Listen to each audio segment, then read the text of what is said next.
सबने किया है। खुश होकर कान्हा ने तुझको हाथों में थाम लिया है। बंसी बोलो ना, बंसी बोलो ना, बंसी बोलो ना, बंसी बोलो ना।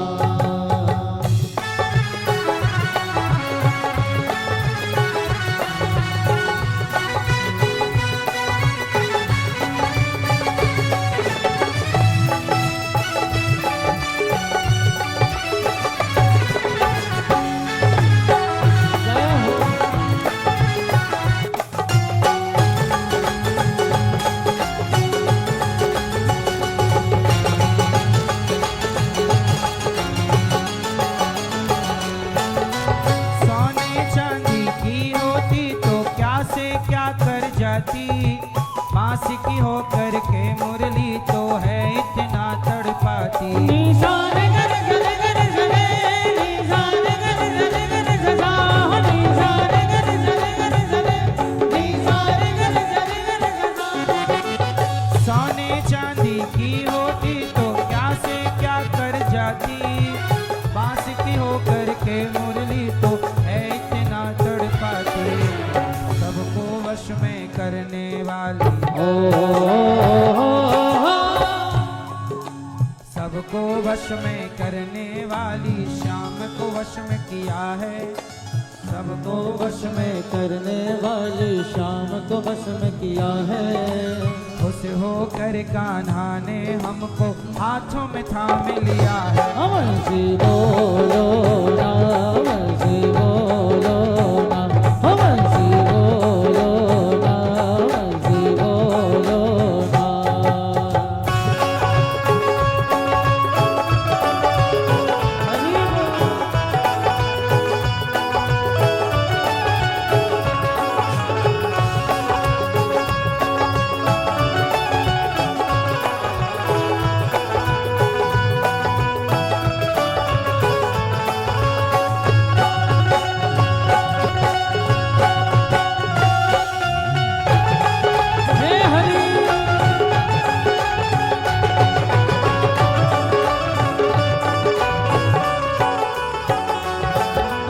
कदम की छैया में जब कान्हा जब जब वंशी बजाए, ताता थैया राधा नाचत आए। निशान कर गल कर गले, निशान कर गल कर सदा, निशान कर गल कर गले, निशान कर गल कर सदा। कदम की छैया में जब कान्हा जब जब वंशी बजाए, ताता थैया राधा नाचत आए। मुरली की धुन जिसने सुनी है, मुरली की धुन जिसने सुनी है, घायल वो तो हुआ है। मुरली की धुन जिसने सुनी है, घायल वो तो हुआ है। खुश होकर कान्हा ने हमको हाथों में थाम लिया है। बंसी बोलो ना, बंसी बोलो ना, बंसी बोलो ना, बंसी बोलो ना।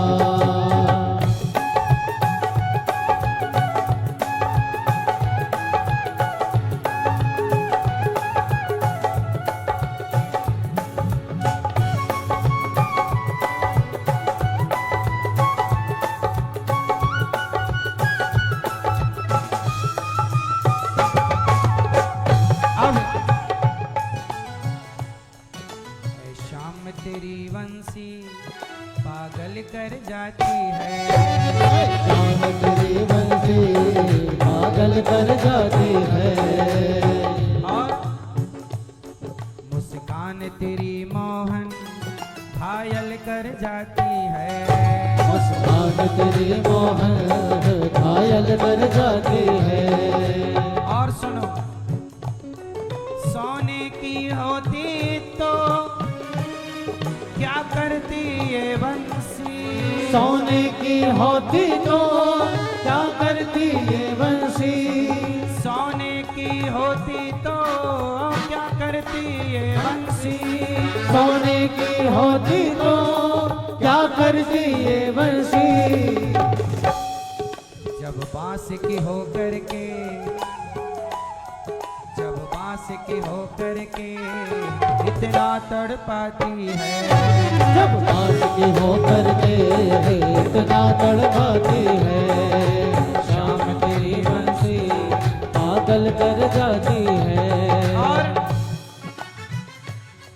जो गोरे होते तो क्या करते मनमोहन, हाँ जो गोरे होते तो क्या करते मनमोहन, जो गोरे होते तो क्या करते मनमोहन, जो गोरे होते तो क्या करते मनमोहन। जब शाम रंग पर ही, जब शाम रंग पर ही दुनिया मर जाती है, जब शाम रंग पर ही दुनिया मर जाती है, ऐ शाम तेरी बंसी घायल कर जाती है। और दुख दर्दों को सहना मुरली ने सिखाया है, हाँ दुख दर्दों को सहना मुरली ने सिखाया है, दुख दर्दों को सहना मुरली ने सिखाया है, दुख दर्दों को सहना मुरली ने सिखाया है। बांसुरी के छाती पर छेद है, छेद हुए उसकी छाती पर किसी ने मुरली से कहा दर्द नहीं हुआ, तो मुरली ने कहा दुख दर्दों को सहना मुरली ने सिखाया है, हाँ दुख दर्दों को सहना मुरली ने सिखाया है। जिसके छेद है सीने में, जिसके छेद है सीने में फिर भी मुस्काती है, जिसके छेद है सीने में फिर भी मुस्काती है, ऐ शाम तेरी बंसी घायल कर जाती है, ऐ शाम तेरी बंसी पागल कर जाती है, मुस्कान तेरी मोहन घायल कर जाती है, मुस्कान तेरी मोहन घायल कर जाती है, ऐ शाम तेरी बंसी पागल कर जाती है, ऐ शाम तेरी बंसी पागल कर जाती है, ऐ शाम तेरी बंसी पागल कर जाती, ऐ शाम तेरी बंसी पागल कर जाती है। मुस्कान तेरी मोहन, मुस्कान तेरी मोहन घायल कर जाती है, मुस्कान तेरी मोहन घायल कर जाती है, शाम तेरी बंसी पागल कर जाती है। बंसी बोलो ना बंसी बोलो ना, हो बंसी बोलो ना, बंसी बोलो ना, बंसी बोलो ना बंसी बोलो ना, हो बंसी बोलो ना, बंसी बोलो ना, बंसी बोलो ना, बंसी बोलो ना, हो बंसी बोलो ना, बंसी बोलो ना, हो बंसी बोलो ना, बंसी बोलो ना, बंसी बोलो ना, बंसी बोलो ना। बांसुरी जब बजी, गोपियों ने कहा कि तुमने कौन सा पुण्य किया है कि कन्हैया के होंठों से लगी रहती हो। बांसुरी ने कहा मैं मीठा बोलती हूँ। आज तक बांसुरी ने ऐसा नहीं बोला कि कोई रो पड़ा। जब बांसुरी बजी तो जहरीला सांप भी नाच पड़ा। बांसुरी की तान को सुनकर मैया, ओ मैया बैठ जाओ। अच्छा ये बताओ, बांसुरी कैसा बोलती है? मीठा, खट्टा, कड़वा, कैसा? और आप कैसे बोलते हैं? आप तो बिल्कुल ऐसे बोलते हैं कि डंडा मार रहे हैं। इसलिए ऐसे बोला करो किसी को बुरा ना लगे। सच बोलना चाहिए, पर सच कड़वा वाला नहीं। कैसा वाला? मीठा वाला। लोग कहते हैं ना सच कड़वा होता है, नहीं, सच कड़वा होता है माना कि, पर सच मीठा भी होता है। बोलने का तरीका हो, जैसे आप किसी अंधे को कहो, ए अंधे यहां आओ, तो ये सच तो है, अंधे को अंधा, पर कड़वा सच है। अंधे को अंधा कहा और आपने मीठा कहा, कैसे होगा? सूरदास जी यहां आइए, तो यही सच क्या हो गया? मीठा हो गया। मैया ओ मैया, यहीं सब घड़ी कर लोगी मेरी माँ, तकिया चादर रजाई सुन लो।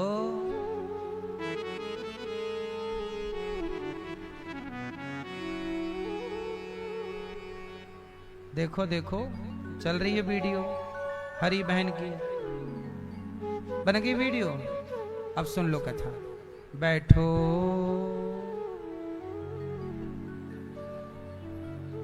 आज के जमाने में सबको वीडियो फोटो ही बनानी है बस। मैया सुन रही हो ना माँ? सुनो, बांसुरी कैसे बोलती है? मीठा। और आप कैसे बोलते हैं? आप भी थोड़ा मीठा बोला करो, बांसुरी की तरह मधुर। भगवान कहते हैं जो मीठा बोलता है, जो अपनी, देखो 3 चीजें होती हैं, मनसा वाचा कर्मणा। मनसा वाचा कर्मणा,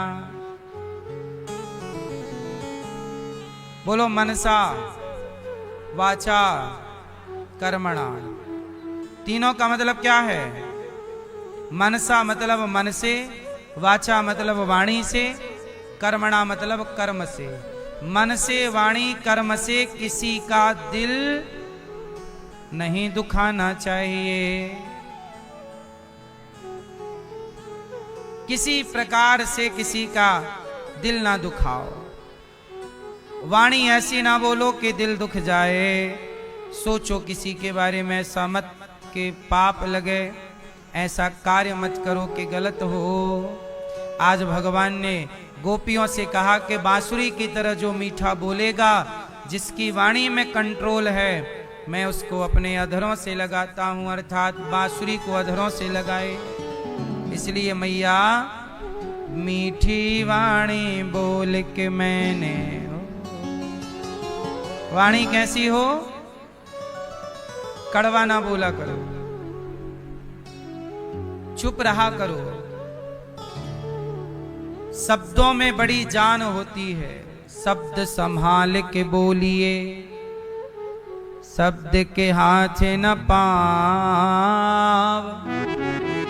एक शब्द औषधि करें, एक शब्द करे घाव। शब्दों से कई बार लोग विचलित तो हो जाते हैं। क्यों मैया? ऐसे कई बार आप ऐसा बोल देते हो, सामने वाला परेशान हो जाता है। कहते हैं भर जाते हैं वो घाव जो बनते हैं गोली से, वो घाव नहीं भरते जो बनते हैं कड़वी। गोली के घाव भर जाते हैं पर बोली के घाव, इसलिए गोली ज्यादा खतरनाक है कि बोली। क्या? गोली के बोली। इसलिए मैया बोली ऐसी बोलिए, मन का आपा खोए, और को शीतल करे, आपहु शीतल होय। कागा काको धन हरे, कोयल काको दे। मीठा बचन सुनाय के जग अपनो कर ले। कौआ किसी के घर चोरी नहीं करता, पर उसका काव काव कोई नहीं सुनता। कोयल किसी को पैसा नहीं देती, पर कोयल की कू कू सब सुनते हैं। इसलिए वाणी है तो सब कुछ है। इसलिए अच्छे बोला करो, यहीं से रिश्ते बनते हैं और यहीं से रिश्ते, अच्छे बोलोगे तो रिश्ते बनेंगे और गलत बोलोगे तो रिश्ते। मैया सो रही हो नमा, झपकी ले रही है माँ, और कब से सो रही है माँ, हमने कहा अब है।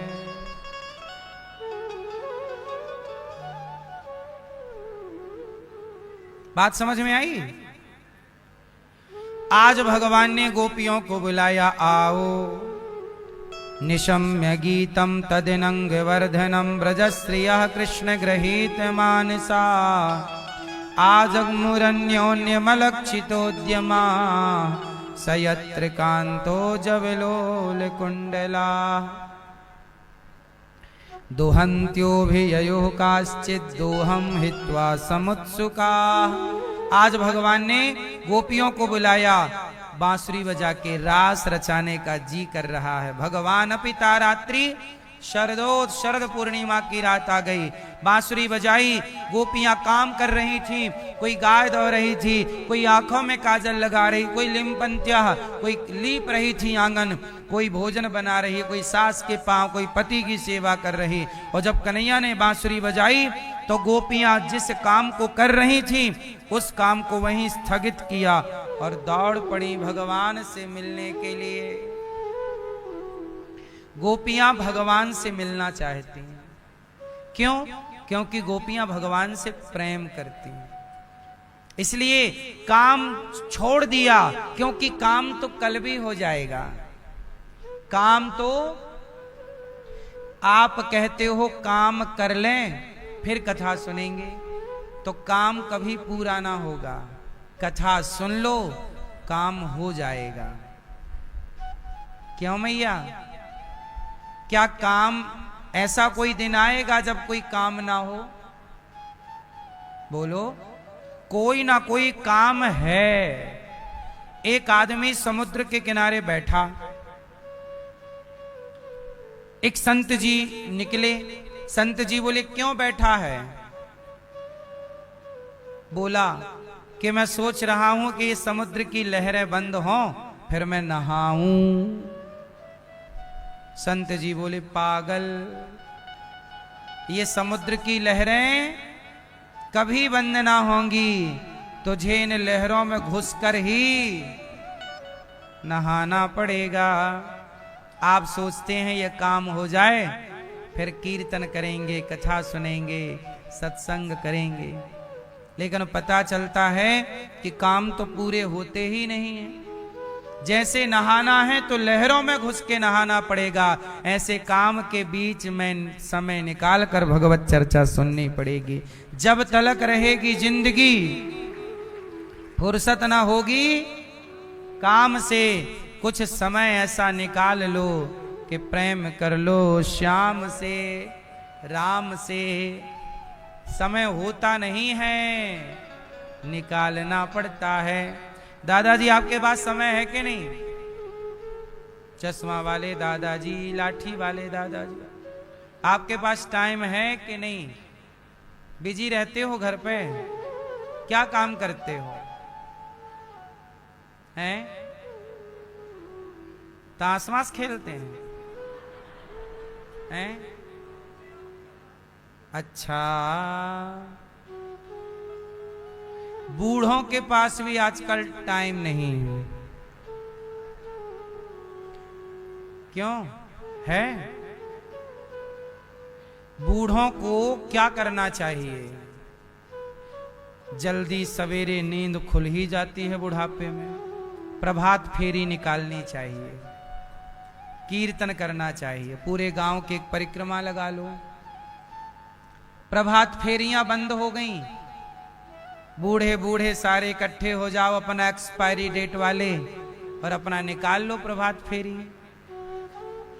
घूम लो गांव गली मोहल्ला, कृष्ण श्रीमन नारायण का कीर्तन, श्री कृष्ण गोविंद हरे मुरारे कीर्तन लगा लो, परिक्रमा। प्रभात फेरी कहते हैं इसको। क्या बोलते हैं? आप लोग लगाते हो प्रभात फेरी दादाजी? प्रभात फेरी लगाते हैं?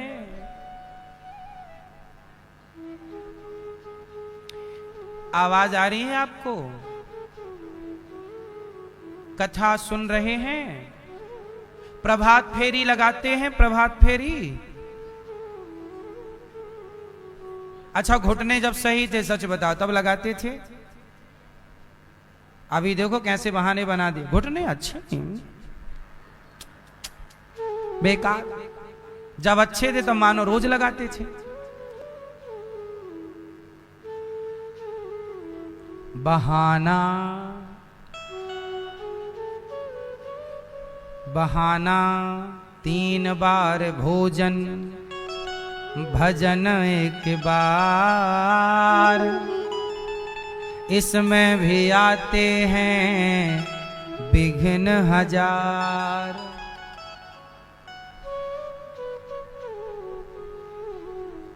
मैया प्रभात फेरी सवेरे कीर्तन करो, जल्दी जाग कर श्री कृष्ण गोविंद हरे झांझ मजीरा ले लो, नहीं है तो ताली श्री कृष्ण गोविंद हरे मुरारे, हे नाथ नारायण वासुदेव, कीर्तन करो।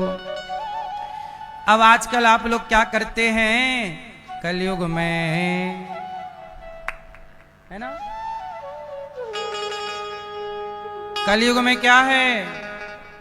हाँ, मंदिर सूना सूना रहेगा, भरी रहेंगी मधुशाला, पिता के संग भरी सभा में, नाचेगी घर की बाला, ऐसा कन्या दान पिता ही कन्या का धन खाएगा, रामचंद्र कह गए सिया से, ऐसा कलयुग। अब सुनो, आज के जमाने में जब शाम को आरती होती है ना मंदिरों में, तो मंदिर में इलेक्ट्रिक घंटा लग गए हैं। कौन सा घंटा लगा है? बटन दबाओ, टन टन टन टन टन टन टन टन चलता रहता। क्यों? क्योंकि आजकल शाम के वक्त कोई मंदिर जाने वाला और घंटा बजाने वाला, जनसंख्या बढ़ रही है, पर घंटा बजाने वालों की, मंदिर में जाके आरती में सम्मिलित होने वालों की संख्या, आपकी गली में मंदिर है, आपके मोहल्ले में मंदिर है, वहां आरती के समय कोई नहीं जाता। जो जाते हैं हम उन्हें प्रणाम करते हैं। आप ठीक जाते रहते तो इलेक्ट्रिक घंटा लगाने की जरूरत। हाँ, कलयुग का लक्षण सुनो, मंदिर सूना सूना रहेगा, और भरा क्या रहेगा? भरी रहेंगी मधुशाला। मधुशाला समझते हो क्या? क्या है? दारू।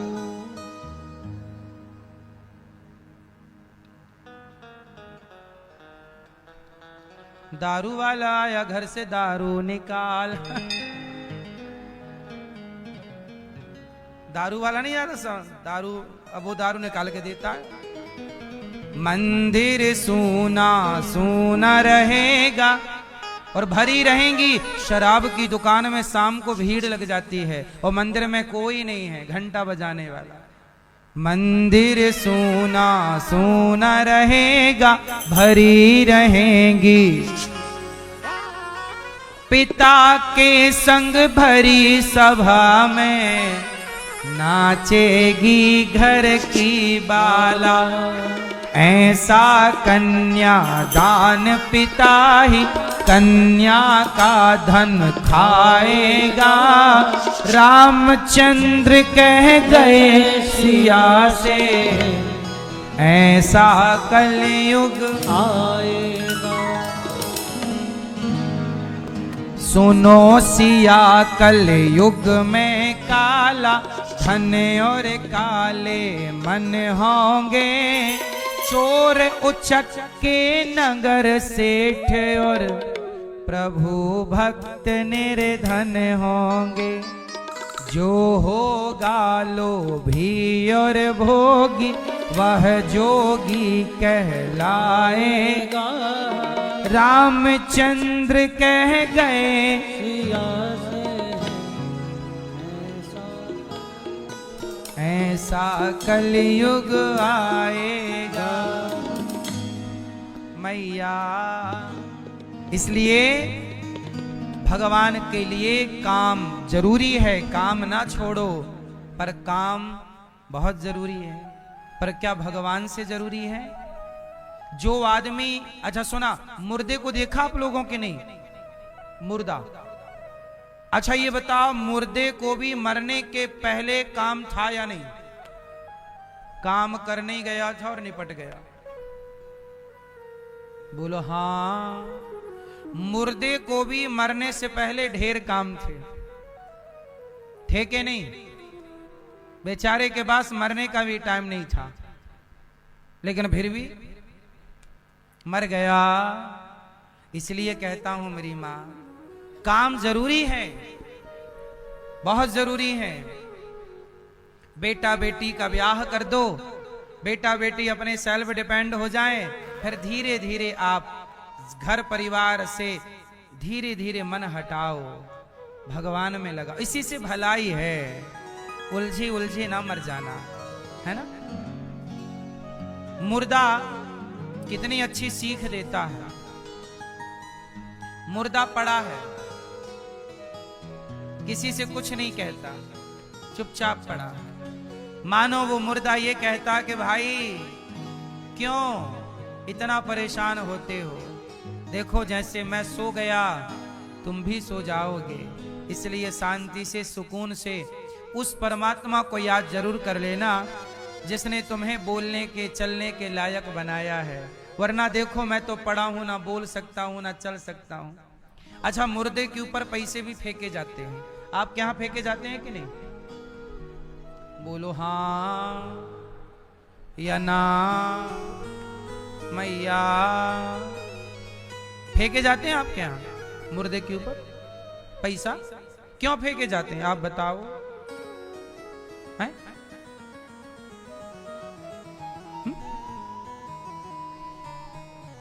क्यों भैया मुर्दे के ऊपर पैसे आपके यहां फेंके जाते हैं? ये भैया हैं? नहीं, बड़े कंजूस हो।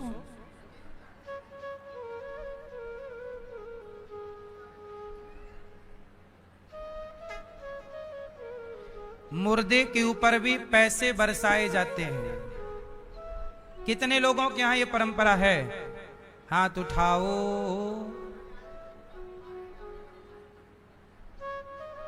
सुनो, मुर्दे के ऊपर पैसे क्यों बरसाए जाते हैं? इसका कारण क्या है जरा सुनिएगा।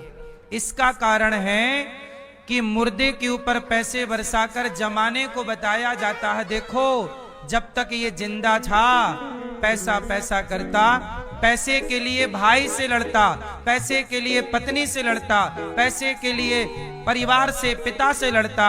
आज ये मर गया, इसके ऊपर पैसे बरस रहे हैं, तेरी हिम्मत है तो उठा। एक भी रुपए छाती पे पड़ा हुआ उठा नहीं सकते, और उसी पैसे के लिए रिश्ते बिगाड़ लेते हैं, जिंदगी बर्बाद कर लेते हैं। इसलिए पैसा कमाओ, अच्छी बात है, पर पैसे के लिए रिश्ते ना बिगाड़ो। पैसा रिश्तों से बड़ा नहीं है। ये बात मुर्दे के ऊपर पैसा बरसा के सिखाई जाती, ये मैसेज है। बोलो हाँ, सही है। आज सच बताओ, लोग पैसे को महत्व दे रहे हैं कि रिश्ते को? आज किसको महत्व है? आज पैसा को लोग महत्व देते हैं और रिश्ते को महत्व नहीं देते। जबकि सनातन कहता है सबसे बड़ा क्या है? राम जी ने भाई के रिश्ते के लिए अयोध्या का सिंहासन छोड़ दिया, रिश्ता के लिए। आज रिश्ते के लिए कहां कोई छोड़ता है? पैसा बड़ी चीज ना हो, रिश्ता बड़ा है। अच्छा, एक चीज और बरसाते हैं मुर्दे के साथ, लाई या मुरमुरा या मखाने या बतासा। इन चारों में कोई एक चीज आपके यहां बरसाई जाती होगी मुर्दे के ऊपर। क्या बरसाते हैं आपके यहां? क्या बरसाते हैं? मखाने, कहीं बतासा, कहीं लाई, कहीं मुरमुरा। सही है? क्यों बरसाते हैं? क्योंकि ये चारों का स्वभाव एक सा है। लाई भी फूली होती है, मखाना भी फूला होता है, बतासा भी फूला होता है और मुरमुरा भी फूला होता है।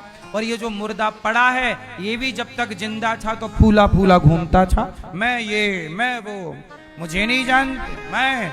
अब ऐसे ही पिचक गया, जैसे मुरमुरा पिचक गया, जैसे बतासा पिचक गया, जैसे मखाना पिचक गया। तुम भी कब तक फूले फूले घूमोगे? लाई की तरफ पिचक जाओगे। बतासे को दबा दो, चूरा हो जाता है। मखाने को दबाओ तो चूरा हो जाता है। कब तक अकड़ है साहब? इसलिए ये सब मैसेज हैं कि ज्यादा घमंड में ना रहो, वरना मुट्ठी भर राख सबको बन जाना है, आज नहीं कल। ज्यादा घमंड में नहीं रहना।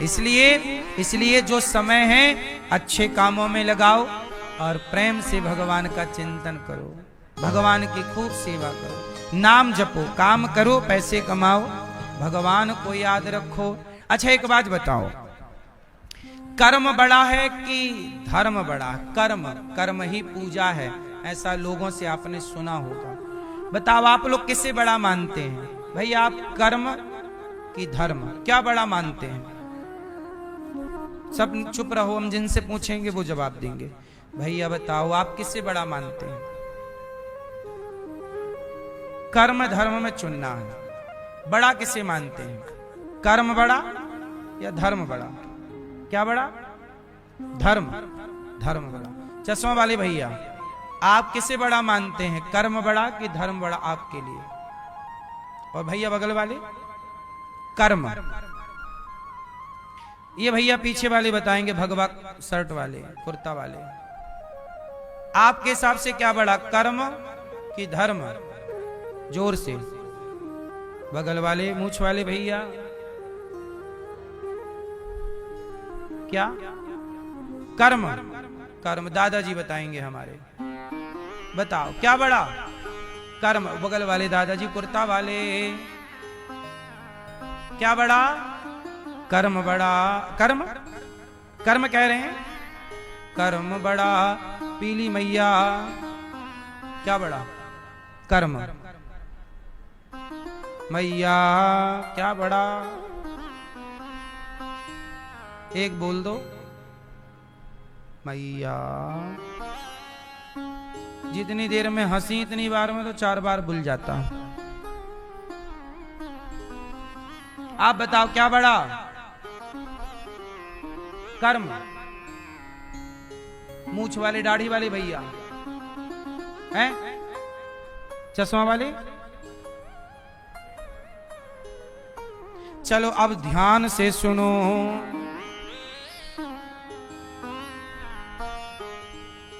अब ध्यान से।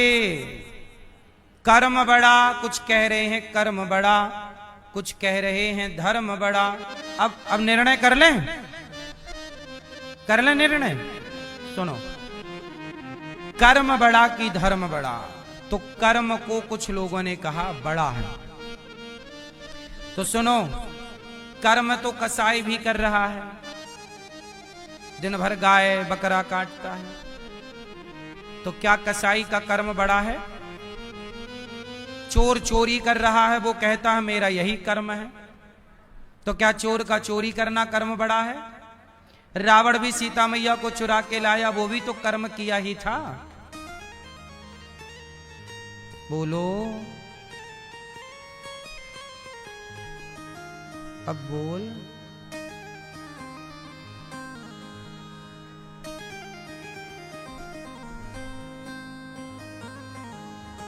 कर्म बड़ा है तो कसाई गाय काट रहा है वो भी बड़ा है। इसका मतलब है कि कर्म बड़ा नहीं है। कौन बड़ा है? जो धर्म के साथ किया गया। जो कर्म दो तरह के होते हैं। एक कर्म वो है जिस कर्म में धर्म नहीं है। जैसे कसाई का कर्म तो है, पर कसाई के कर्म में धर्म, क्या किसी को काट देना धर्म है? क्या चोरी कर लेना धर्म है? तो कर्म तो है चोर का, पर क्या नहीं है?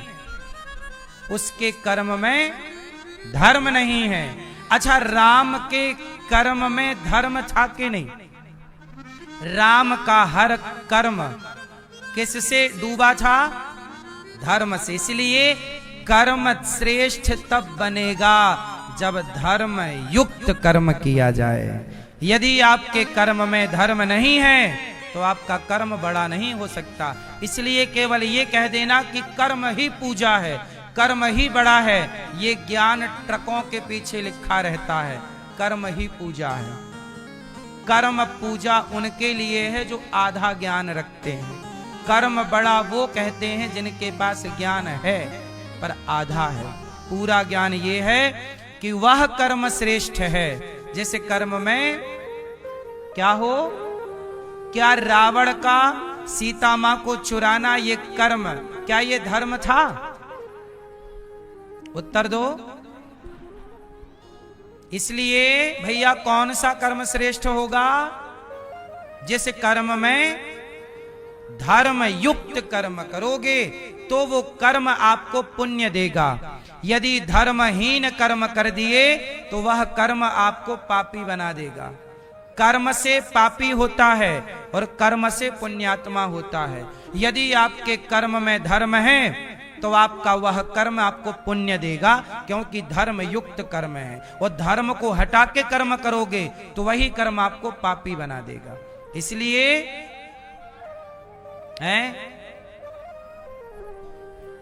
धर्म बड़ा है, धर्म युक्त कर्म। कौन सा कर्म? कर्म तब बड़ा बनेगा जब कर्म में क्या जुड़ेगा? चलो बताओ, जलेबी मीठी होती है कि नहीं? भैया बताएंगे। होती है? नहीं होती। जलेबी मीठी नहीं होती, चाशनी मीठी होती है। जलेबी को चाशनी में ना डुबाओ तो कैसे मीठी हो जाएगी बताओ? इसलिए जलेबी तब मीठी होगी जब चाशनी में डूबेगी। उसी प्रकार जब कर्म धर्म की चाशनी में डूबेगा तब वह कर्म श्रेष्ठ कर्म हो जाएगा। वरना आपका कर्म तो रावण ने भी किया, पर रावण के कर्मों के कारण पुतले जलाए जाते हैं। इसलिए वह कर्म ना करना जो धर्म से अलग हो। रावण के कर्म में धर्म नहीं था, ऐसा कर्म आपको नरक ले जाएगा। इसलिए कसाई के कर्म में धर्म नहीं है। अनिरुद्धाचार्य जो कर रहा है, बताओ, वृद्ध माओं के मैं पांव दबाता हूं, वृद्ध माओं की सेवा करता हूं, हजारों भक्तों को भोजन की सेवा, मेरे कर्म में धर्म है या नहीं? इसलिए आप भी वही कर्म करना। क्या माँ बाप को घर से निकाल देने का कर्म, क्या ये धर्म है? इसलिए वह कर्म करना दोस्तों जिस कर्म में धर्म हो। इसलिए कहता हूं, आप पहले ये जरूर छानबीन किया करो कि जो मैं कह रहा हूं, कर रहा हूं, उस कर्म से मुझे पाप मिलेगा या पुण्य मिलेगा, उसका विचार जरूर कर लीजिएगा। यदि आप कहते ना बिना विचारे जो करें, बिना विचारे जो करें सो पाछे पछताएं और काम बिगाड़ें आपनो जग में होए। इसलिए समझदार लोग बिना विचारे कोई भी कार्य, इसलिए हर कार्य को विचार करना चाहिए। इसलिए धर्म से गोपियां अपना सारा कर्म छोड़कर भगवान की शरण में आई। क्या कहा? प्रभु हम आ गई सब छोड़कर। भगवान ने कहा देखो आ गई हो, अब जाओ। भगवान ने क्या कहा, अब जाओ। पहले बुलाते हैं कन्हैया आओ आओ, और अब कह रहे हैं जाओ। भगवान कह रहे हैं दुहसीलो दुर्भगो वृद्धो जड़ो रोग्य धनो पीवा। सुनो, पति कैसा, यहां हम नहीं कह रहे हैं, हम नहीं कह रहे हैं, भगवान कह रहे हैं। क्या कह रहे हैं गोपियों को, कि पति कैसा भी हो, पति कैसा भी हो, अंधा हो, लंगड़ा हो, बहरा हो, काना हो, पर पत्नी के लिए पति क्या है, भगवान। अच्छा, और पत्नी कैसी भी हो, पति के लिए उसकी पत्नी देवी है। इसलिए पति पत्नी का त्याग ना करे और पत्नी पति का त्याग ना करे। शादी के पहले जितना देखना है वो देख लो, अच्छे से निर्णय ले लो। विवाह के पहले सारे विकल्प हैं, पर विवाह के बाद कोई भी सनातन में विकल्प, ये डिवोर्स, ये तलाक, ये सनातन नहीं है। आज लोग मनमाना आचरण कर रहे हैं, तलाक ले रहे हैं, दूर हो रहे हैं, डिवोर्स ले रहे हैं। ये सनातन की परंपरा नहीं है। अब कल मेरे से एक भैया ने प्रश्न कर लिया कि महाराज जी, अब पति मारता हो, पत्नी को परेशान करता हो, बहुत प्रताड़ना देता हो, तो पत्नी को क्या करना चाहिए? अच्छा बताओ मैया, यदि आप माना कि किसी का पति बुरा है, मारता है, गलत बात बोलता है, गलत व्यवहार करता, बहुत सताता है, तो पत्नी को क्या करना चाहिए? मैं ये बता दूं हमें, क्या पति की बात अत्याचार सहती रहें कि तलाक दे दें ऐसे आदमी को? आप बताओ जरा, मुझे समझाओ। तलाक दे दें? नहीं, चश्मा वाली मैया, तलाक दे दें कि नहीं दें? आप मैया नहीं समझे, समझाने से समझे तो काहे कि अच्छी बात। माना कि नहीं समझा, फिर भी मारे, डांटे, प्रताड़ित करे, परेशान करे, पत्नी को अत्याचार करे, तब पत्नी को क्या करना चाहिए? समझा लिया 100 बार, नहीं मान रहा है, पत्नी को मार रहा है, उसको परेशान कर रहा है, अब फिर पत्नी को क्या करना चाहिए? पीली मैया हैं? क्या बोलती मैया हैं? ये मैया, गुलाबी मैया कुछ कह रही, हाँ बोलो। हैं? हाँ नहीं समझा रहा, समझाने से नहीं, फिर क्या करें? छोड़ देना चाहिए। मैया कह रही है छोड़ देना चाहिए। मैया, ये मैया क्या कह रही है? हमारी सोफे वाली मैया, क्या करना चाहिए ऐसे पति को जो बड़ा दुष्ट है? आप बताओ मेरी माँ, क्या करना चाहिए? छोड़ देना चाहिए? नहीं छोड़ना चाहिए। तो सहते रहे उसके लात घूंसे, अत्याचार सहते रहें। मैया कह रही है सहते रहो। पुराने ख्यालों की आज वाली तो ड्रम में पैक कर देती तुरंत।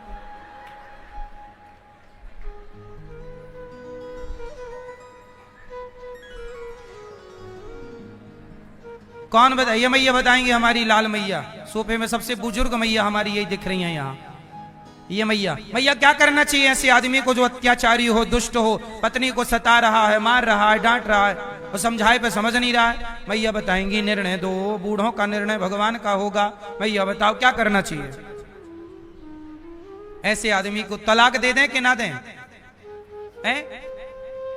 नहीं, मैया भी पुरानी है, पुराने ख्याल वाली है। बगल वाली मैया से पूछो, चलो क्या करना चाहिए? माँ बाप के पास चले जाना चाहिए, और माँ बाप भी मर चुके हो तो चलो हम उत्तर दे दें। सुनो, इसके लिए आपको शास्त्रों का थोड़ा सा अध्ययन करना चाहिए। क्या अध्ययन है? को ना काहो को सुख दुख कर। आप बताओ क्या करना चाहिए? छोड़ देना चाहिए कि रहना चाहिए साथ में? जो दुष्ट आदमी है बताओ, छोड़ देना चाहिए। ये निर्णय छोड़ देना चाहिए। ये मैया कह रही नहीं छोड़ना चाहिए, ये बहन कह रही है छोड़ना चाहिए। देखो जमाने जमाने का, जो 1999 के पहली वाली मैया है वो कह रही नहीं छोड़ना चाहिए, और जो 2000 के बाद वाले हैं सब कह रहे हैं छोड़ देना चाहिए।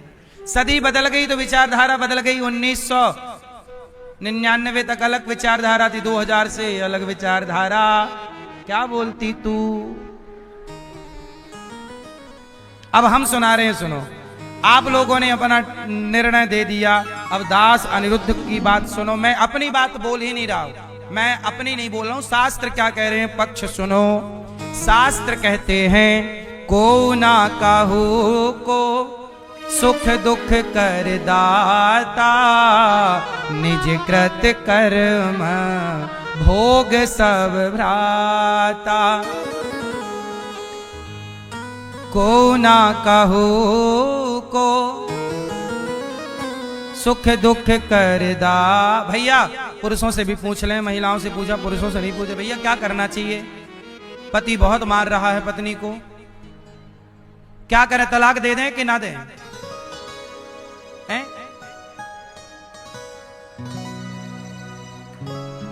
ये भैया चश्मा वाले बताएंगे। भैया कह रहे हैं हमारी बात का कुछ मतलब ही नहीं निकलता, गोल गोल हो जाती है। चश्मा वाले भैया बताएंगे।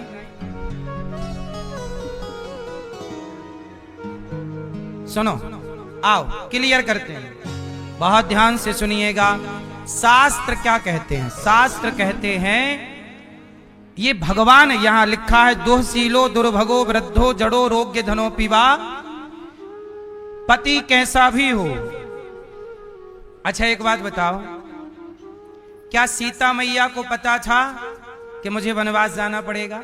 अच्छा राम जी ने वनवास भेज दिया, तो आज की सीता होती तो वो कह देती कि मैं ऐसे पति के संग क्या रहूं जिसने मुझे वनवास भेज दिया हो। आज की सीता होती तो क्या निर्णय होता, लेकिन तब की सीता। अच्छा सुनो, इसकी एक बात सुनाता हूं। एक बार सीता मैया जंगल में लकड़ी काट रही थी, ये उस समय की बात है। मैंने सीता के वनवास की कथा कल सुना दिया है विस्तार से, एक एक डाउट क्लियर कर दिए हैं कल की कथा में, बीते हुए कल।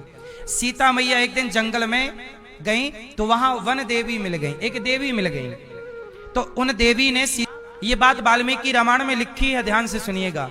उन्होंने कहा कि सीता ऐसा करो, तुम अपने पति को छोड़ दो, राम को छोड़ दो, क्योंकि उन्होंने तुम्हारे साथ देखो कितना अत्याचार किया, किसी के कहने से तुम्हें वनवास भेज दिया। पत्नी के साथ ऐसा थोड़ी करना चाहिए, किसी के कहने से वनवास भेज दिया। क्यों भेजा मैंने कल समझा दिया है आपको कथा में।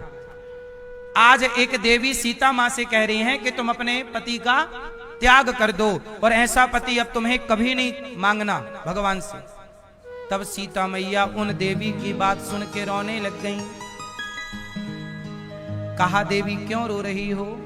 तब सीता मां ने कहा कि हे वन देवी, हे देवी और हे देवताओं, हे विधाता, मेरी बात जो जो सुन रहा है, दिशाएं सुन रही हैं, हवाएं सुन रही हैं, प्रकृति सुन रही है।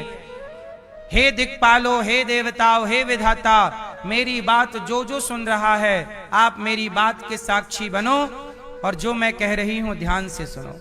सीता जी बोली, हे देवताओं, हे देवियों, हर बार मुझे राम ही पति के रूप में चाहिए, मुझे राम के सिवा दूसरा कोई पति के रूप में। तो वन देवी ने कहा इन्होंने तो बड़ा अत्याचार किया। सीता मैया ने कहा नहीं, उन्होंने मेरे साथ अत्याचार नहीं किया, उन्होंने एक राज धर्म का पालन किया है, राजा होने के धर्म का पालन किया है। मैं जानती हूं कि राम मेरे से कितना प्रेम करते हैं। मेरे लिए रावण से लड़ गए, रावण की लंका जला दी। कोई और होता तो इतने बड़े व्यक्ति से पंगा ना लेता, दूसरा ब्याह कर लेता, पर राम जी ने मुझे नहीं छोड़ा। मेरे ना रहने पर यज्ञ किया तो दूसरा ब्याह नहीं किया, सोने की सीता बना करके बगल में बिठाया और यज्ञ पूरा कर लिया।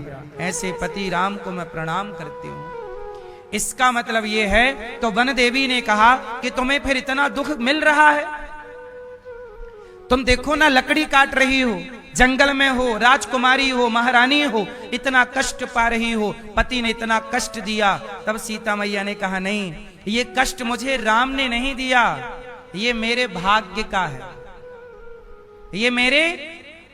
यदि आपको कोई दुख दे रहा है, चाहे पति दे, चाहे पत्नी दे, चाहे पुत्र दे, चाहे पिता दे, चाहे दुनिया दे, वह दुख क्यों देता है?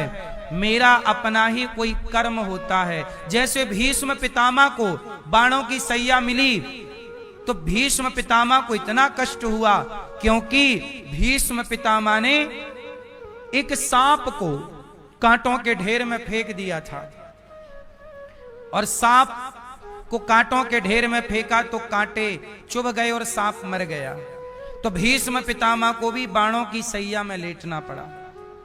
बोलो हाँ, ये धरती में जो व्यक्ति दुख पाता है वो किसी ना किसी जन्म के अपने ही कर्मों का दुख पाता है। और ऐसा लगता है कि पति दुख दे रहा, ऐसा लगता है पत्नी दुख दे रही है। इसलिए चलो आज पति दुख दे रहा है और आपने उस दुख देने वाले पति को छोड़ दिया, दूसरे से ब्याह कर लिया, तो जो आपके भाग्य का दुख था वो तो कहीं भी जाओ मिलना ही है। दशरथ जी के भाग्य का दुख दशरथ जी को मिला कि नहीं? बोलो। पिता दशरथ जी राम के लिए तड़प तड़प के मरे कि नहीं? बोलो मेरी मां। आपके भाग्य का सुख आपको मिलेगा और आपके भाग्य का दुख आपको मिलेगा।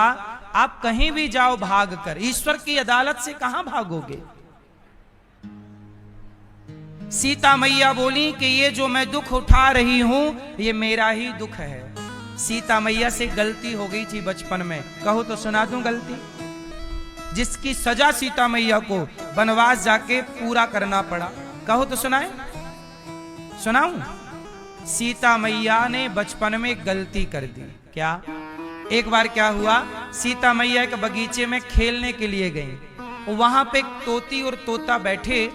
ये बात ना पद्म पुराण में लिखी है, यूं ही नहीं बोल रहा हूं मैं, लिखी हुई बातें हैं शास्त्रों में। एक तोती तोता तोती राम की बात कह रही थी, राम जी का ब्याह सीता जी से होगा। अब ये बात सीता जी ने सुनी, उस समय सीता कुंवारी है, मतलब ब्याह नहीं हुआ।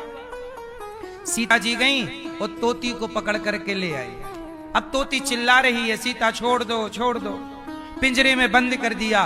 कहने लग गई सीता मैया तू हमें कथा सुनाया कर, हम तुझे अच्छा अच्छा खाने को दिया करेंगे, सोने का पिंजरा रखेंगे। तोती बोली कि मैं गर्भवती हूँ, मुझे मेरे पति के साथ रहना, मतलब तोते के साथ, मुझे आकाश में उड़ना है, मेरी आजादी ना छीनो सीता। सीता मैया नहीं मानी और तोती को पिंजरे में डाल दिया, अपने कमरे में ले गई। अब तोता रोज आए, खिड़की पे बैठे और तोती उससे बात करे, बोले हमें आजाद होना है, हमें पिंजरे में नहीं रहना। तोती बोली कि अब मैं मर जाऊंगी, अब मैं आजादी नहीं है ना, मर जाऊंगी। सीता मैया से बोली, तोती बोली सीता मैं मर जाऊंगी, मैं गर्भवती हूं, मैं तुम्हें वचन देती हूं कि रोज तुम्हारे यहीं पे खिड़की पे आके बैठूंगी, रोज तुम्हें कथा सुनाऊंगी, तुम मुझे छोड़ दो। सीता मैया नहीं छोड़ी और वो धीरे से एक दिन तोती मर गई। और जब तोती मरी तो तोती के तोते ने कहा सीता जाओ हम तुम्हें बद्दुआएं देते हैं, जाओ हम तुम्हें शाप देते हैं कि जैसे तुमने हमारी पत्नी को हमसे गर्भावस्था में दूर कर दिया, जब आप गर्भवती होंगी ना सीता जी, तो आपके पति भी आपको अपने से दूर कर देंगे और जिम्मेदार मैं बनूंगा। वही तोता अगले जन्म में धोबी बन करके पैदा हुआ, जिसके कहने से सीता मैया का वनवास। सीता मैया ये बात जानती हैं कि मेरे से गलती हुई है। समझदार व्यक्ति, सुनो, मूर्ख व्यक्ति कहता है कि तुमने दुख दिया, तुमने दुख दिया, तुमने दुख दिया, तुमने। मूर्ख व्यक्ति दूसरों को दोषी मानता है, पर समझदार व्यक्ति कहता नहीं, ये मेरे ही अपने कर्मों का फल है जो मुझे मिल रहा है, रो करके काटो या। इसलिए पति जैसा है, पत्नी जैसी है, उसके संग निभाना चाहिए, यही धर्म है। क्योंकि चलो भाग जाओ, जो आपके भाग्य का दुख है वो तो मिलना है, कहीं भी जाओ। कहां जाओगे भाग कर? ईश्वर से कहां भागोगे? बोलो मेरी मां। राम के भाग्य का दुख था तो राजा बनते बनते राम वनवास चले गए। राजा बनते बनते राम, अब दुख था तो राजा कैसे बन जाते? दुख था तो राजा कैसे बनते? जब राम के भाग्य, राम, अच्छा राम वनवास क्यों गए? जानते हो क्यों गए? क्यों गए? क्यों गए मेरी मां? राम जी वनवास इसलिए गए क्योंकि नारद जी ने शाप दिया था भगवान को। एक बार नारद जी का मन हुआ ब्याह करने का, तो भगवान विष्णु से बोले कि आप अपना वाला रूप हमें दे दो। तो भगवान ने अपना बंदर वाला रूप नारद जी को दे दिया और नारद जी हो गए बंदर और विश्व मोहिनी से करने गए ब्याह। तो विश्व मोहिनी ने इनको माला नहीं पहनाया नारद जी को, वो माला पहना दिया। भगवान प्रकट हो गए तो माला भगवान को। नारद जी बोले मुझे बंदर बना दिए, आग बबूला हो गए, जाओ जैसे मैं पत्नी के लिए तड़प रहा हूं आपको भी तड़पना पड़ेगा, भले आप भगवान हैं। जैसे आपने मुझे बंदर बनाया आपको भी बंदरों की आवश्यकता पड़ेगी। ये नारद जी ने, नारद श्राप दीन एक बारा, नारद जी ने शाप दिया था। तो वो भक्त का शाप जो मिला उसे चरितार्थ करना तो पड़ेगा ना भगवान को भी। तो भगवान भी अपने कर्मों का फल भोगने आए हैं, इसलिए धरती में हम आए हैं ना अपने अपने कर्मों का फल। कोई सुखी है, हाँ एक धनवान है, एक कंगाल है, क्या बताएं।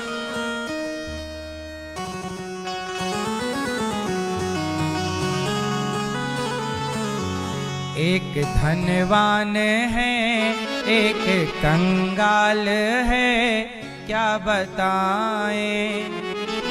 अपनी करनी के फल सब पाए। एक धनवान है, एक धनवान है और एक कंगाल, दोनों की स्थिति अलग। क्यों? सब अपने अपने, कोई सुखी है,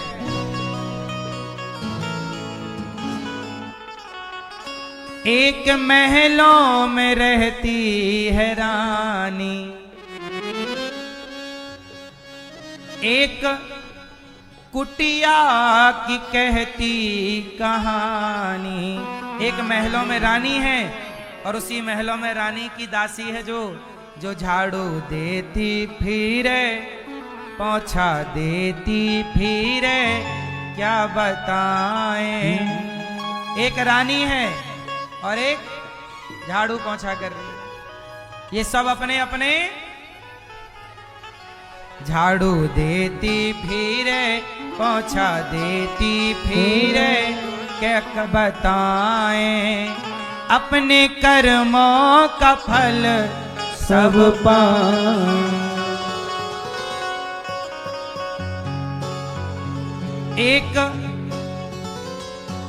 एक मखमल के गद्दे में सोता, एक सड़कों पे व्यक्ति है रोता, भीख मांगत फिरे, आंसू पोंछत फिरे, क्या बताएं। अपने कर्मों का फल सब पाएं। तो क्या समाधान निकला? पति जैसा हो, पत्नी जैसी हो, उसके संग निभाना ही धर्म है। तलाक देना, चलो यहाँ के दुख से शायद आपको ऐसा लगे छुटकारा मिल जाए, लेकिन ईश्वर के विधान का जो दुख है वो तो अवश्यमेव भोक्तव्यम। जहां जाओगे वहां भोगना है, तो एक जगह ही भोगना है, क्योंकि जो मिल रहा है वो आपके कर्मों का दंड है। अच्छा या बुरा। तो बताओ पति को कैसा भी हो छोड़ें कि नहीं, पत्नी कैसी भी हो छोड़ें कि नहीं, निभाओ। धर्म यही कहता है। और आज का संविधान कहता है कि जरूरत नहीं है, आप छोड़ सकते हैं। संविधान कहता है छोड़ दो, धर्म कहता है मत छोड़ो। अब आपको जिसकी बात माननी है, आप दोनों के लिए आजाद हैं। हमने दोनों बातें कह दी, बोलो हाँ। या ना। एक्चुअली क्या है संविधान और धर्म। अच्छा सुनो, आप लोग संविधान जानते हैं थोड़ा सा कि नहीं? सुनो, एक संविधान की बात बताता हूं। संविधान के अनुसार आजकल किसी आदमी का किसी स्त्री के संग चक्कर चल रहा हो तो पत्नी को अधिकार नहीं है कि वो पति को रोक सके। कोर्ट ने आदेश दे दिए हैं कि पत्नी के होते हुए भी आप किसी के संग, पड़ोसन के संग अपना चक्कर वक्कर चला सकते हैं। कोर्ट कहता है कि भाई मैं डंडा लेके खड़ा हो जाऊंगा और आपकी पत्नी कुछ नहीं कर पाएगी। संविधान के अनुसार आप किसी पत्नी के होते हुए पराई स्त्री और पति के होते हुए पराये पुरुष के संग चक्कर चला सकते हैं। लिव इन की इजाजत दे रहा है कि नहीं कानून? हाँ या ना? जोर से सुनो, संविधान आपको चरित्रहीन होने की इजाजत देता है लिव इन के रूप में, पर धर्म आपको कभी भी यह इजाजत नहीं देता कि आप अपनी पत्नी को धोखा दें या अपने पति को धोखा दें। अब दोनों आपके सामने हैं। अब आपको यह देखना है कि धर्म से चलना है कि संविधान से। धर्म से चलोगे तो चरित्रवान होगे, संविधान से चलोगे तो चरित्रहीन हो जाओगे, क्योंकि चरित्रहीन बनाने का ही कॉन्सेप्ट संविधान में है। बोलो हाँ या ना? भाई संविधान इजाजत देता है कि समलैंगिकता में आप रह सकते हैं। बोलो हाँ। लड़के लड़के ब्याह कर लो, लड़की लड़की ब्याह कर ले, पर धर्म इजाजत। बोलो। अब आपको डिसाइड करना है कि जीवन संविधान से चलाना है कि धर्म से। इसलिए कहता हूं धर्मो रक्षति रक्षिता। राम किससे चले? जोर से। इसलिए आप भी धर्म से चलिए। किससे चलिए? धर्म से।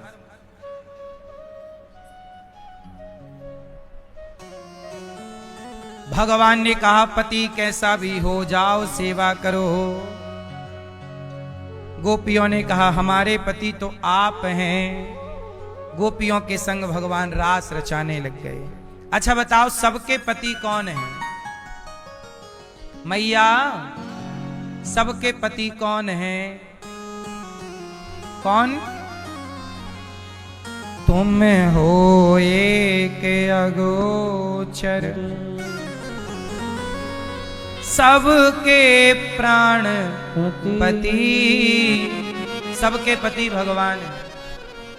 इसलिए भगवान से ही संबंध रखना।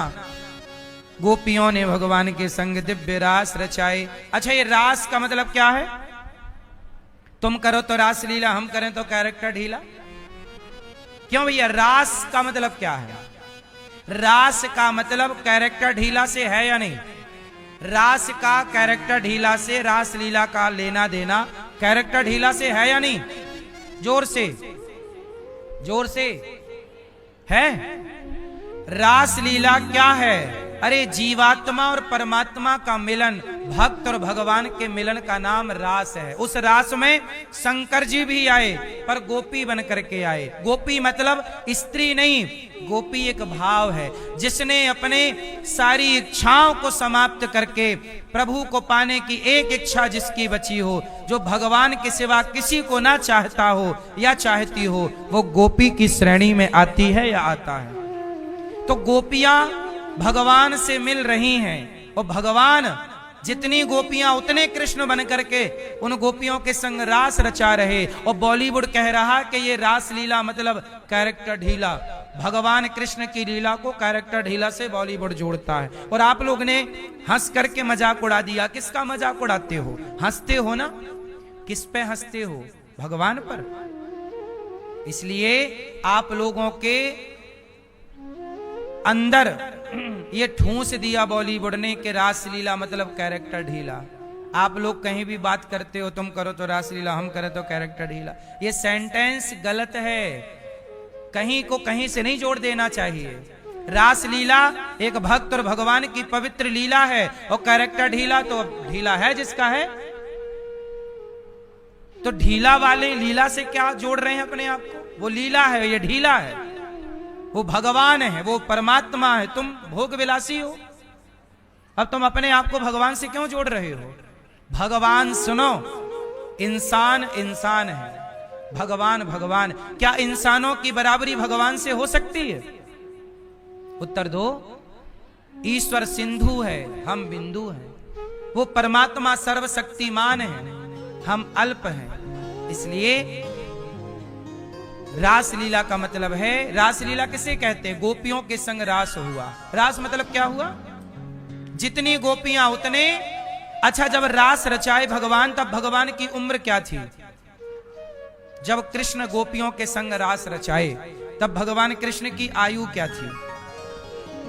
आंसर दो। क्या? 8 वर्ष। अब सामान्य दृष्टि से सोच के देखिए, क्या 8 साल के बच्चे के अंदर कोई भोग विलास की कामना जागती है? कोई वासना जागती है? 8 साल का बच्चा कहीं का भी हो, दुनिया के किसी कोने का, 8 साल की लड़की या 8 साल का लड़का निश्चल होता, उसे कोई पता नहीं। बोलो हाँ या ना? कृष्ण भी उस समय 8 वर्ष के थे। यदि आयु के हिसाब से भी देखा जाए तो रासलीला में कोई वासना का लेना देना नहीं था, ये पवित्र मिलन था। लेकिन लोगों ने अपने मूर्ख बुद्धि के कारण से किससे जोड़ा? कैरेक्टर ढीला से। और आज समाज में ये मैसेज चला गया कि रासलीला मतलब वही नाचना कूदना समझते हैं लोग। रासलीला क्या है? जब राम बनवास, अब सुनो और डीप पे सुनो, जब राम जी वनवास गए तो राम जी बहुत सारे साधु संतों की कुटिया पे नहीं जा सके।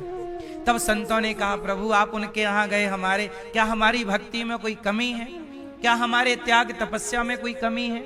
राम जी बोले, ना, आपके त्याग तपस्या भक्ति में कमी नहीं है, तो आप हमारी कुटिया पे क्यों नहीं आए? राम जी बोले, आप हजारों की मात्रा में साधु संत हो, सबके यहां जाना संभव नहीं है। मैं अगली बार द्वापर में जब कृष्ण बनकर आऊंगा, तब आप सब संत मेरी गोपी बनकर आना, मैं आप सबको मिलूंगा। उस मिलन का नाम रास है, जो त्रेता का मिलन बाकी था।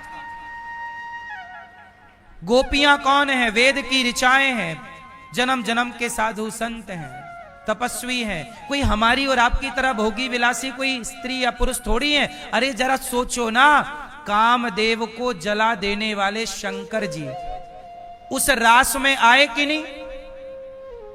शंकर जी क्या कह रहे हैं? हे प्रभु आप भी हमें इस रास में सम्मिलित कीजिए। जरा सोचिए, शिव जी की तीसरी आंख खुली, कौन जला? किसे जलाया? कामदेव। कामदेव को जला देने वाले शिव क्या कह रहे हैं? प्रभु अपने रास में सम्मिलित कर लो। अब बताओ, जिस रास में शिव आ रहे हो, क्या वो कोई भोग विलास की लीला रही होगी? क्या उस भोग विलास में शिव एंट्री कर रहे हैं? नहीं साहब, समझो, परमात्मा भगवान का नाम अकाम है। क्या नाम है भगवान का? एक, जिनके अंदर कोई काम नहीं, कामना नहीं। भगवान, हमारे अंदर कोई ना कोई कामना है, पर भगवान के अंदर कोई कामना नहीं। ये कामदेव। अच्छा बताओ, जिस कामदेव को शिवजी ने जलाया, वही कामदेव भगवान कृष्ण के बड़े पुत्र के रूप में प्रकट हुए कि नहीं? प्रद्युम्न कौन है? साक्षात कामदेव के अवतार। इनका विवाह रति से हुआ। सोचिए, काम के बाप हैं भगवान, काम के पिता हैं भगवान, और तुम कहते हो कि वो कैरेक्टर ढीला। बॉलीवुड क्या तुम्हें सिखाएगा? दिन रात बॉलीवुड गुटखा बेच रहा है, दाने दाने में केसर का दम। ये दिन रात दारू बेच रहे हैं बॉलीवुड के लोग। ये दिन रात सनातन के बेटा बेटियों को अश्लील बना रहे हैं। ये तुम्हें कौन सा पाठ पढ़ाएंगे? इसलिए आजकल जमाना किसका है? बॉलीवुड के लोगों को। बताओ, बॉलीवुड के लोग गुटखा बेच रहे हैं कि नहीं? दाने दाने में केसर का दम। शराब बेच रहे हैं कि नहीं? जुआ बेच रहे हैं कि नहीं? चरित्रहीन समाज को बना रहे हैं कि नहीं? अब ये इनका विरोध कोई नहीं करता, और हम कह दें कि लिबन में मत रहो, तो लोग हमारा विरोध करते हैं। खुलेआम जो गलत है उसका विरोध कोई नहीं कर रही। कलयुग है, यहां बुराई का विरोध नहीं है, यहां अच्छाई का विरोध है। कलयुग है ना साहब। इसलिए बॉलीवुड ने सनातन को कितना नुकसान पहुंचाया है, सोचा है कभी? आज समाज में जातवाद, ब्राह्मण, ठाकुर, क्षत्रिय, वैश्य, शूद्र, ये जाति का जहर यदि घोला है तो मूवियां बना बना के बॉलीवुड ने घोला है। ठाकुर को ब्राह्मण से लड़ाया, एक पिक्चर बनती थी उसमें ठाकुर सारे लोगों पे अत्याचार करता था। ठाकुर को ऐसा बना दिया विलन कि ये सारी जातियों पे अत्याचार करता। इसी से अन्य जातियों के अंदर क्षत्रियों के प्रति, ब्राह्मणों के प्रति, वैश्यों के प्रति क्या हो गई? घृणा पैदा कर दी, आपस में लड़ा दिया। जितना नुकसान अंग्रेजों ने, मुगलों ने 1000 साल में नहीं पहुंचाया, इतना नुकसान इस देश की संस्कृति को बॉलीवुड ने पहुंचा दिया। आज सामान्य आदमी, तुम्हारा पड़ोस में कोई आदमी है, वो शराब पी रहा है, क्यों? क्योंकि उसने गाना सुन रखा है कि मुझे पीने का शौक नहीं, पीता हूं गम भुलाने को। उसको लगता है कि गम जाता होगा तो पी लेता है, इस चक्कर में वो शराबी बन गया। गाना गा गा के शराब का प्रचार कर रहे हैं, कौन रोकने वाला है? इसलिए मेरी मां, बॉलीवुड ने जो अच्छी पिक्चरें बनाई, समाज को आईना दिखाया, वो उनका मैं धन्यवाद देता हूं, अच्छी चीजों का, और हर बुरी चीज का मैं बहिष्कार करता हूं। जो गलत है मतलब गलत, और जो सही है, कुछ चीजें सही है मतलब सही है। अभी केरला फाइल आई, वो मूवी समाज को जागरूक करने के लिए थी। अभी धुरंधर मूवी के द्वारा पाकिस्तान और भारत के प्रति बीच में क्या क्या घपला था, क्या क्या सही हो सकता था, उसके बारे में बिल्कुल रियल मूवी है, तो ठीक है, स्वागत है, अच्छी चीजों का वेलकम। पर गलत चीज जो है वो गलत है, उन्हें गलत को गलत कहो और सही को।